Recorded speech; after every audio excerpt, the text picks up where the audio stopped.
एक दिन राजा कृष्णदेवराय के दरबार में अरब देश का एक व्यापारी आया। उसके पास एक से बढ़कर एक अरबी घोड़े थे।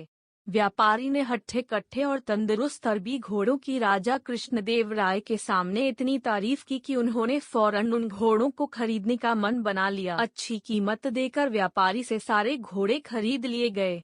व्यापारी खुशी खुशी वापस चला गया। महाराज बहुत खुश थे, लेकिन जब घोड़ों को रखने की बात सामने आई तो समस्या खड़ी हो गई। सारे अस्तबल पहले से ही भरे हुए थे, उनमें नए घोड़ों को रखने का स्थान नहीं था। इस समस्या का निदान राजगुरु के सुझाया। राजगुरु ने महाराज को परामर्श दिया कि जब तक इस घोड़ों को रखने के लिए नया अस्तबल तैयार न हो जाए, क्यों न एक एक घोड़ा हम मंत्रियों, दरबारियों और प्रजा में बांट दे। वे उन घोड़ों की देखभाल करेंगे और उसके बदले हर महीने। इस समस्या का निदान राजगुरु के सुझाया। राजगुरु ने महाराज को परामर्श दिया कि जब तक इस घोड़ों को रखने के लिए नया अस्तबल तैयार न हो जाए, क्यों न एक एक घोड़ा हम मंत्रियों, दरबारियों और प्रजा में बांट दे। वे उन घोड़ों की देखभाल करेंगे और उसके बदले हर महीने एक स्वर्ण मुद्रा दी जाएगी। महाराज को राजगुरु की ये सलाह जंच गई और उन्होंने वे घोड़े अपने मंत्रियों और दरबारियों में बंटवा दिए।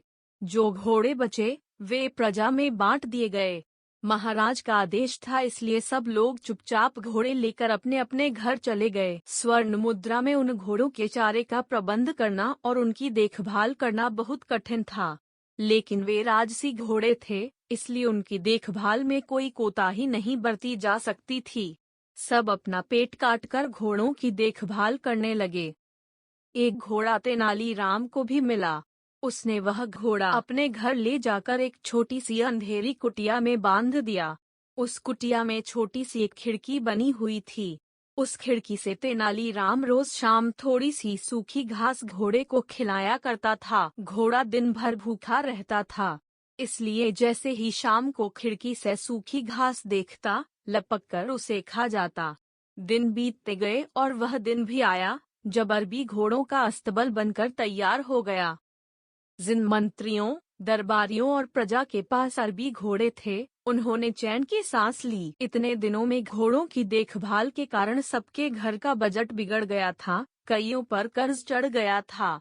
खैर, वे घोड़े लेकर राजमहल पहुँचे। इधर तेनालीराम जब राजमहल पहुँचा तो उसका घोड़ा नदारद था। महाराज के पूछने पर वह बोला, महाराज, क्या बताऊं, वह घोड़ा बहुत ही ज्यादा खूंखार हो गया है, किसी पर भी हमला कर देता है।